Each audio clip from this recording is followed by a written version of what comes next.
Airtight Mode Soldier here, and I'm back to talk about the Orville New Horizons Season 3, Episode 9, and my thoughts on this episode.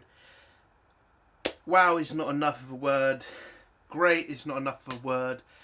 Amazing is not enough of a word to express how this episode is. I mean, everything. Everything. This is the greatest episode ever. Last week's episode don't even come close. I'm just like, Seth MacFarlane is a fucking nerd. He is a fucking genius. Okay, I don't give a shit about his politics. I don't give a shit about anything outside of this. This episode, it's just amazing. I know I've said that word's just not good enough, but it really is. Everything makes sense in this episode. Everything. The alliances that are made, the choices that are made, everything. And it is so fucking weird to watch a show like the Orville, and that because it's been 5-6 fucking years. Us nerds have seen disaster after disaster. Star Trek, Star Wars, Doctor Who. The disasters are just mounting up, and this show just shows them all up because every choice made fucking sense. It is so fucking good to watch. There are problems. 2 problems, and that's all I've got. And a character who should stay longer. Oh god, I spoiled that bit, but come on. It's just amazing. The visuals are amazing. The story is amazing. The people who write this show get what they're writing. They're not writing proper fucking gander. They're not writing personal bullshit. They're not writing their fucking pronouns. They're writing a sci-fi show that is supposed to entertain you. That's all any fucking nerd wants to fucking watch. Something fun, entertaining. That's it. That's all you have to do.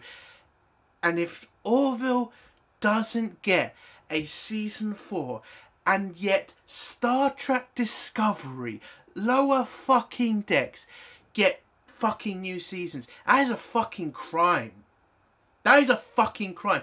Those 2 shows are a fucking disgrace, okay? They are a fucking disgrace.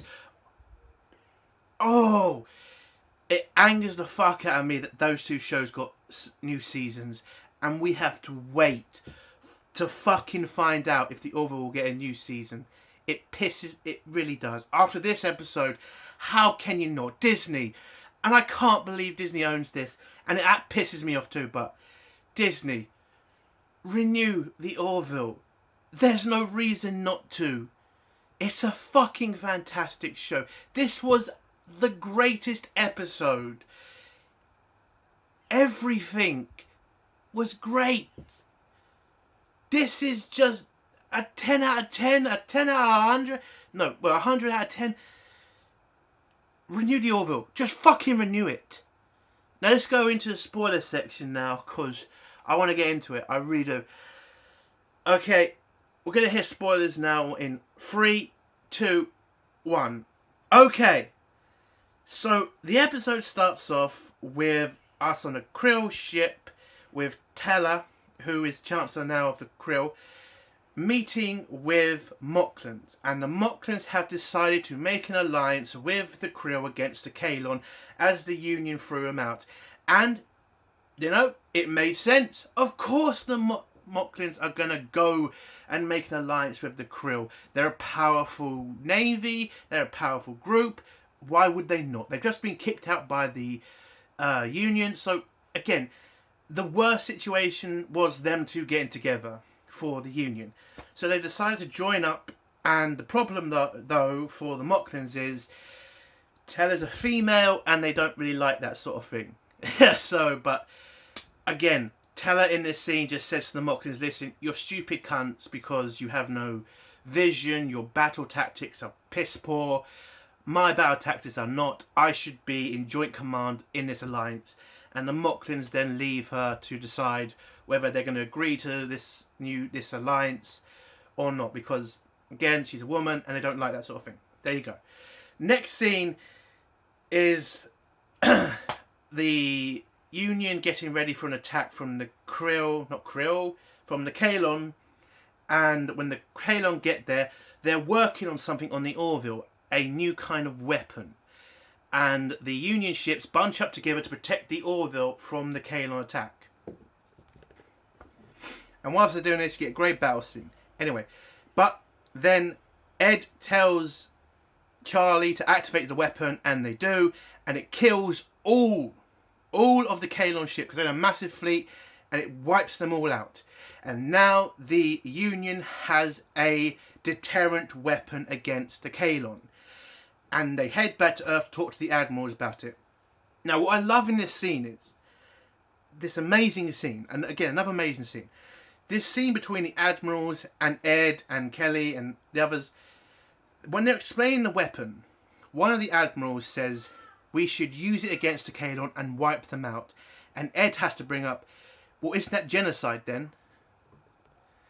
But the Admiral has to tell him, listen, the Kalon's attacking us. If we don't kill them, they're going to kill us. But that is, again, this episode, they're telling you both sides of a fucking argument here. Ed's argument, it is genocide to kill these people. And should we do the worst thing a people can do to another people? Kill them all. And the Admiral says, they're going to kill us if we don't. For fuck's sake. That's both sides of a fucking argument. It is still surprising to me that we get both sides of a fucking argument. Where if this was a Star Trek episode, we'd just have wiped out the Kalon. That would have been all fine and dandy. And you'd just have to accept that, you bigot cunt. Fuck you, Star Trek. So, and it just brings up so much real world stuff as well. It's like nuclear weapons, the Second World War. There was a time when there were people in the UK and America who actually wanted to wipe out the Germans, who actually wanted to wipe out the Japanese, because we saw them as a massive threat to us. And if we had done that, that would have been more evil than what the Germans, I'm not going to go down that road. Again, that is pretty fucking evil what they did. But again, doing that kind of death and destruction, and we didn't do that because we won the war and we had to get along with our enemies. And that, again, that is what Star Trek used to.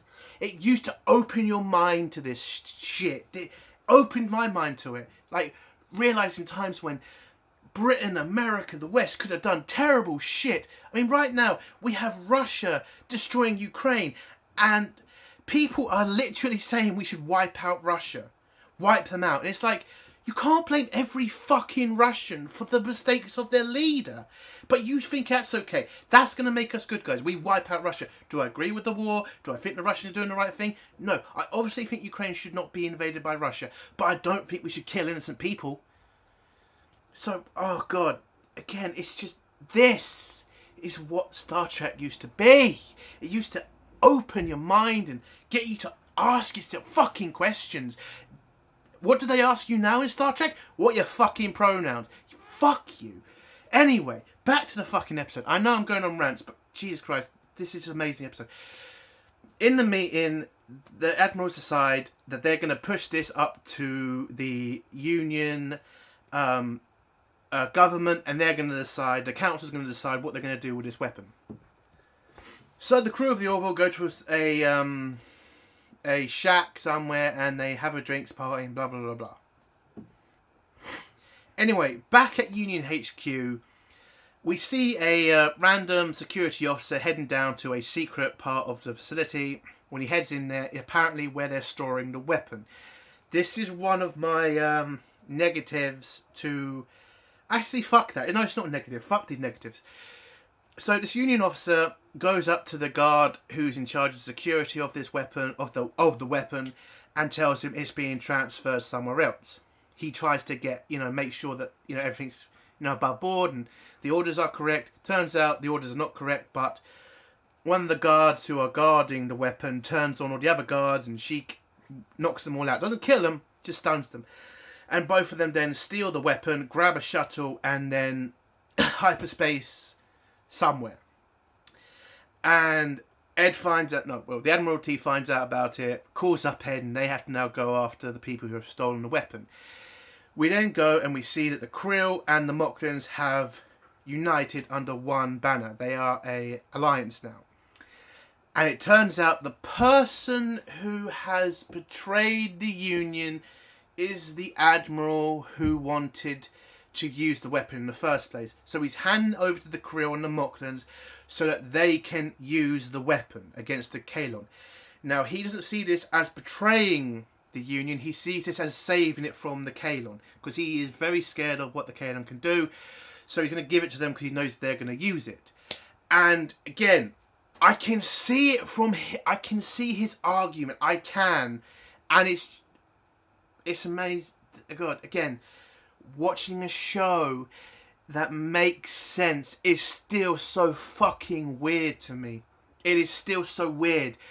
Again, 5-6 years of Star Wars, Star Trek, the incompetent writing, the virtue signaling bullshit. It's, oh my god, the Orville is so great. Anyway, so the Admiral's going to hand him over the weapon, and he's now going to turn himself into the Union, and when he jumps back on his shuttle, the Kaelon decide, well, we're not going to let him tell the Union about the alliance between the Moclans and the Krill. Oh, I did forget one scene. He did try to argue with the Moclans about joining up with the Kaelon, but you kind of didn't give the Moclans a choice, Admiral. The Union did kick out the Moclans for the woman's planet. Again, I agree with the decision. But the Moclans have got to find somebody to help them defend themselves. I mean, they're not just going to sit back and do nothing. So, kind of a ridiculous argument you're trying to make with them. Anyway, so the Kaelon decide to kill the Admiral, and they do. They target his shuttle and destroy it, and then the Kaelons and Moclans head off with the weapon. Back on Earth, the Union send Ed and the Orville to track down where the weapon's gone. They head off in the Orville, they find the debris of the Admiral's ship, and they detect Krill weapon signatures. Okay, this is a problem for me. It's a small problem, but it is a problem. Because Isaac manages to scan for debris and all that stuff, and he sees weapon signatures from the Kaelon, and then they say they see weapon signatures from the Moclans. I don't remember the Moclans shooting at the Admiral's ship. The Moclans were against the idea in the first place, so how can you scan for weapon signatures if they were not fired? Again, that's a down thing. I mean, that is a negative. I'm sorry. They didn't fire, so how could you detect their signatures? Now, I get it. The writers are trying to tell the Orville that, the Moclans and the Krill are united now, and now they've got to worry about that, and I get it. I just think maybe you should have had the Moclans fire as well, then that problem's pretty much gone. Okay, it's pretty much gone. Okay, anyway, the minuses are out of the way now. Just get to the good stuff. Okay, so Ed and the Union pretty much figure out that now that they have united with each other under one alliance, they're now the dominant power in the galaxy, or in their galaxy. So the Union... Oh my god, I forgot. Oh, hold on. Let's reverse everything. Okay, I forgot the scene. I know there's going to be people that are going to say, well, how could you forget this scene? Okay, I'll get to it. Okay, so the Union government decide to not use the weapon on the Kaelon, but to use it as a negotiating tactic. So they send the Orville to Kaelon Prime, and, to tell the Kaelon, surrender or we're going to kill you all. Which is pretty much what they do. So the Orville gets there, destroys a couple of Kaelon ships, and they pretty much demand to speak to Kaelon Prime, and they do. And when they get down there, the Admiral tells Kaelon Prime, okay, we need you to stop attacking us, and we are going to put some bases along your border to make sure that you don't make any more weapons or you attack us ever again. And the Kaelon have to agree because they have no defense against this weapon that can wipe them out.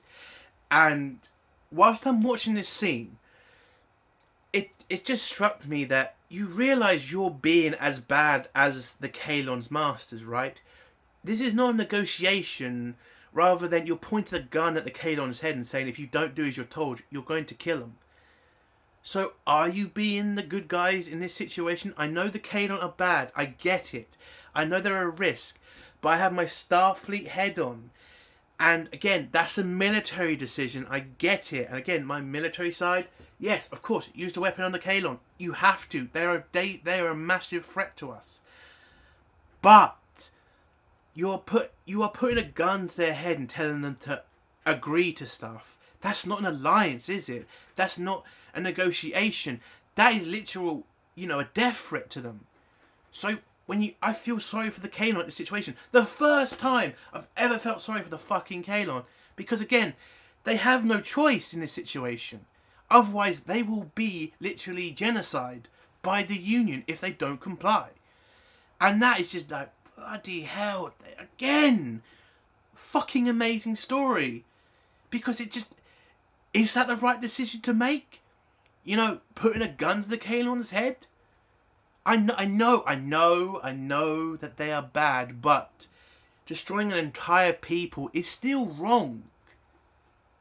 And you can't do that. And if you're trying to say that you are these, enlightened people, putting a gun to their head is not enlightened, is it? That's literally putting them back in servitude, just without the chains. So Kaelon Prime agrees, and the Orville leaves, pretty much thinking everything's okay now. And then they have the time in the shack, and now let's go back where I was with the Moclan Kaelon alliance. So Bortus pretty much figures out where they've taken the weapon, which is to the black site, one of their major black sites where they do most of their weapons, testing, and they get one of the most famous Moclan's weapons builders to work on the weapon to figure out a way to use it, because they can't use the weapon without Charlie or Isaac. Without them, the weapon's useless. So they got this Moclan who's going to figure out how to use the weapon without them. So Ed calls the Union, pretty much tells them you need to get every fucking ship, to where we are, because the Moclans and Krill are pretty much going to use the weapon against the Kaelon. But unfortunately, the Union does not have enough ships to attack both fleets. So Ed comes up with the most craziest idea, and again, it makes sense. They call the Kaelon to come to their aid. They tell the Kaelon what's happened, and the Kaelon Prime pretty much tells them, okay, so you fucked us, basically. And it's like, yes, but you have to use your fleet. We have to unite together against this major threat, and if we don't, you're going to be dead, basically. So the Kaelon agree. Both fleets meet up, and the Kaelon Prime gets on the Orville, and they pretty much tell him the plan, which is they're going to send in a team into the base to destroy the weapon, whilst they distract him with a major attack on the Krill Moclan fleet. Kaelon Prime agrees, but he says he wants to go with the away team onto the planet and, make sure the weapon is... the plan is actually to either take back the weapon or destroy the weapon. But Kaelon primarily wants to make sure the weapon is either destroyed or taken away, but at least to make sure that the weapon is not being used against the Kaelon. So they agree, but Ed tells Kaelon Primary, you listen to Kelly all the fucking way or Kelly's going to shoot you. And Kaelon Primary agrees, and then the Orville heads off with both fleets to the Moclan planet. And what happens first is the Union fleet attacks the Krill Moclan fleet first. They try to do a bit of damage, but unfortunately their fleet's not strong enough. And then the Kaelon fleet arrives and just eviscerates the Krill ships. And then we see the most amazing scene. So they send the shuttle out, and it heads down to the planet, and we have Lamar and Gordon in fighters. And I've got to say this. Star Wars, eat your fucking heart out, because I think this is the best fucking, fighter combat scenes I think I've seen in ages. Like, fucking ages. Like, for 10 years I've been waiting for a fucking fantastic, fighter scene. Because we don't get those anymore from Star Wars. Because, again, the message is important, not the action. So, Lamar and Gordon head off with a lot of fighters down to the planet. They get attacked by both Krill fighters and Mocklin fighters. It's a fucking great scene. It's just an epic scene. Anyway, so whilst they're getting attacked, they're getting overwhelmed by the fighter group because they're outnumbered. So Lamar calls in the Kalon's fighters to head down to help them. So they do, but the shuttle is getting too much damage. So Kelly and what's her name? Teller pretty much decide they got to use suits and they got to jump out and abandon the shuttle. So they jump out of the shuttle and they apparently now have jetpacks. So they fly now. That is the right time to use it, by the way, JJ. So they fly now. Not in Star Wars, when they've been flying for fucking thousands of years, you stupid bastard. Anyway, so they fly now, they have jetpacks. They go through all the fighters and they jetpack to where they need to go to enter the facility. So Teller opens the door, pulls it open, and they head in the facility. And it turns out in the facility where the Mocklin weapons specialist who's working on the weapon tells Chancellor Tala that the weapon needs time to boot up before they can fire it, and then one of the Krill security come in and tell the Chancellor that they're under attack. So they send more security to try and deal with the intruders.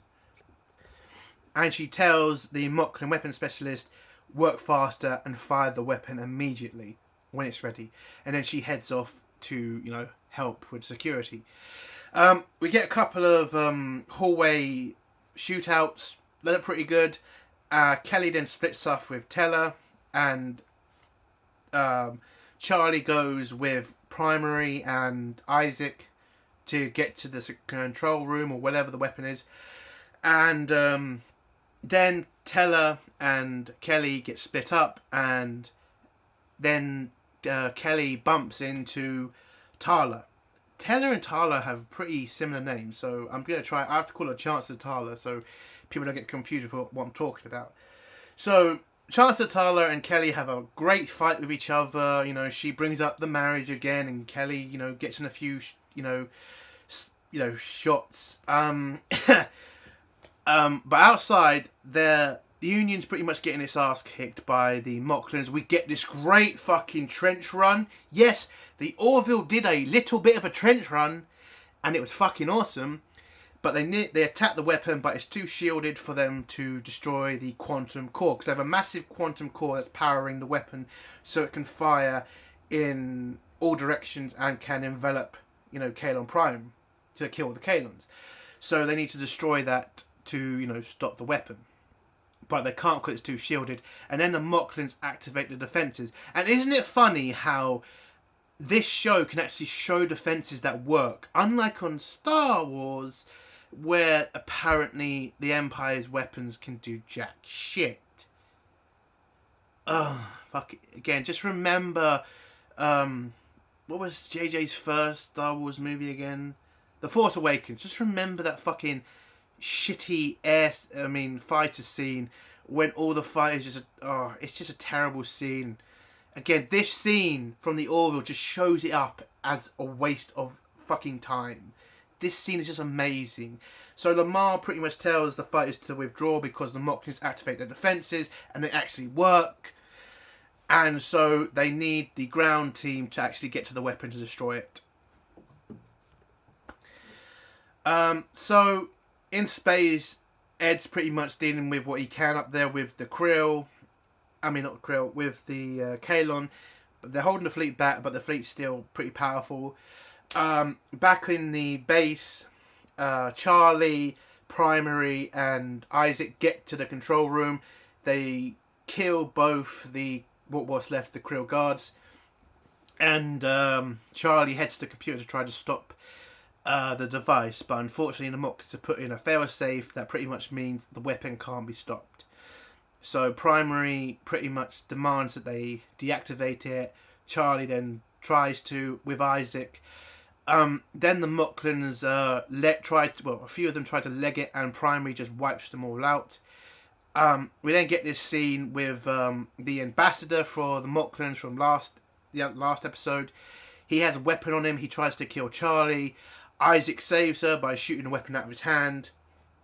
And Isaac's pointing his guns from his head at the ambassador. But he doesn't fire, and he lets the ambassador go. And Primary asks, why did you do that? And he says he's not a threat, and that's not what he does. And you just see this moment with Kayla Primary just observing Isaac and just wondering why he's done this and was it the right thing. And it's just, again, there is no emotion on this guy, on this Kalon's face, and yet you feel the emotion coming off of him. Like, he did the wrong thing by killing those Mocklins. Maybe Isaac is right. Again, a fucking guy in a fucking metal suit has more emotions than every fucking woke Star Trek episode. Everyone. That includes the Strange New Worlds stuff. Everyone. He shows more emotion without showing fucking emotion. Anyway, Kelly gets, nearly stabbed by Tala, the Chancellor, but Tala, the Union officer, bashes her in the head with the rifle, and they arrest her and bring her to the control room, where Charlie tells Kelly she can't stop the weapon. And unfortunately, somebody's got to stay behind to destroy the weapon by activating something. So this means somebody needs to sacrifice himself to stop the weapon. And it's Charlie. Charlie's decided that she's going to give her life to save the Kalon.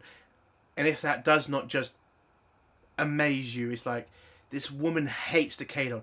They took the love of her life away from her, and yet she's going to try to sacrifice her life to save these people. And you can see Kelly doesn't want her to stay. She wants to get out. She doesn't want her to sacrifice herself. But Charlie says her duty is to protect people, and that's what she's going to do. And Kelly then respects that, and the group head off back to grab a shuttle. She asks Chancellor Tala, and she tells them that there's a shuttle on the platform for them. And they head off to the platform, where Kelly tells... when they get on the shuttle, they head off. Kelly tells Ed to move the fleet away from the planet because it's about to explode. Or at least a big chunk of it's about to explode. And Ed does that. Both the Union fleet and Kalon fleets move away from the planet. And we get this amazing scene, the last scene of Charlie Burke, where she sacrifices her life, and the last words of her mouth were her love of her life. And that was just such an iconic scene. It's just amazing. And I am absolutely sad she's gone. She was a great character. Yeah, it fucking hurts, man. She was a great character. Been there one season, Discovery. One season. And I'm feeling like this about her. And yet, fucking most of your fucking crew, most of your fucking characters, I could give two shits about. Fucking Again, this is what happens when you have great fucking writing. So she says her lover's name, and then the weapon explodes. She dies, and half the planet a part of the planet gets destroyed, and some of the Mocklin Kalon fleet get destroyed with it. And the Orville heads back to Earth. Well, whilst they're heading back to Earth, Ed talks to Kelly. Kelly tells him that Charlie's dead. Charlie sacrificed herself. And you have Kalon Prime pretty much doesn't understand what's happened here. Like, why did she sacrifice herself to save his people? And Isaac tells them, this is what I've been trying to tell you. These people are not here to kill you. These people are not here to put you in bondage anymore. They're here to be your friends. They want to be allies. That's all they want. They're not your damn builders. And you can just see again, a guy in a fucking suit shows fucking more emotions than the entire cast of both. Actually, you know what? All of Star Trek, new Star Trek shows more emotion. You can see that he doesn't understand, that he's trying to figure this shit out, and it's hurting him. And it's just great to see. And Ed asks, do we have to worry about you anymore? Are you going to attack us now that we've lost our weapon against you? And Kaelon Primary says he will meet with the admirals. He does. The admirals tell, Kaelon Primary that, listen, we just want to be friends. The president also tells them you'll get a seat on the council, a provisional seat on the council, until we can trust you. And Kaelon Primary pretty much brings up, democracy has its flaws. And it's a very inefficient way to run a government. Which it is, it is, but it's a fair fucking way. It's not communism, it's not fascism, it's democracy. The people get to voice their opinion, and that's what protects the weak from the strong. And the Kaelons pretty much respect this because they were once the weak, but now they're the strong. And so Kaelon Primary agrees to their terms, and they join the Union in an alliance against the new Kaelon-Moclan alliance. And then we get the final scene, which is Charlie Burke's funeral. And it's the fucking hard scene to get through. Again, nearly got me to tear. Nearly got a tear out of me. She was in this season for what? She was only in one season. I mean, I didn't even feel that bad about, the other security officer leaving. But I feel like, again, Charlie Burke, she started off by hating Isaac, but she saved him. She treated Isaac like shit. And yet I feel so fucking bad that his character's gone. That is what happens when you can write. It's just so good to fucking watch this show. And Ed gives a great speech about, Charlie, and says she's getting a medal, but a medal's not going to bring her back. And the fact she gave up her life to save people she didn't love, people she hated, just shows how good she was. And then we just get the best scene, which is Isaac giving a speech explaining about, how Charlie liked her pancakes, how long he knew her, and how he's gonna miss her. And god damn, that was a great scene. And the scene ends on Charlie's memorial picture, and then the episode ends. It's a fucking 10 out of 10. I don't know what they're gonna do for the next episode. It's just not going to be anywhere near as good as this episode. This is the best episode now. They need to renew this show. It's fucking amazing. Fucking hell, Seth MacFarlane, you're a fucking genius. There is no other word for you, mate. You're a fucking genius. You know what you're fucking doing. The writers of the show know what the fuck they're doing. There was no politics. There was no bullshit. There was no, shoving shit down your throat. It was just an epic sci-fi episode with a fucking character. Again, one season, but still felt so fucking connected to the show. And I'm fucking sad that she's leaving, because she was a great character. And again, Disney, you don't do anything right. You don't do anything. You have fucked up Star Wars. You are fucking up your parks. You are fucking up everything. Could you just do one fandom a favour? One fucking fandom. The Orville fandom. And just renew the show. You're desperate for fucking content on your fucking Disney Plus. Just renew the Orville and you'll get everything you want. You'll get people subscribing. Okay? Just fucking renew the show. This was a fantastic episode. This video has gone on for way too long, so I'm going to have to cut it here. Watch the episode. If you've not watched the episode and you've gotten to this point, I don't know why you've watched it then, but just watch the episode again. Watch it again. Tweet fucking Renew the Orville. Facebook it. Instagram. I don't fucking care where you fucking do it. Just save this fucking show. Because to people who are my subscribers who watch my channel, we go through Star Trek. We know the shit that is going to come out from those shows. Could we just have one good thing? I'm not asking for Star Wars to come back. That shit is dead. Star Trek is already on the out. And yes, maybe Strange New Worlds isn't as shit as the rest. But be fucking honest with yourself, people. If you had a choice between Strange New Worlds and the fucking Orville, which one would you pick? Because I know which one I'd pick. The fucking Orville. Seth MacFarlane has taken Star Trek's emblem away. They are no longer Star Trek. They're not fucking... They are just nothing anymore. This show is Star Trek. This show is the future. Star Trek is dead. I'll still fucking review the shit that comes out about it. But the Orville is what Roddenberry wanted. A show that challenged you. A show that gave you both sides of an argument. A show that entertained the fuck out of you. This is Star Trek. Nothing else is. And this is all thanks to Seth MacFarlane. There's nobody who had the balls to do this. To take on Star Trek with his own basically Star Trek show. Nobody ever could compete with Star Trek. And now there's a contender here. So save this show, Disney. Just don't be a cunt every time, Disney. Save the Orville, renew the Orville, please.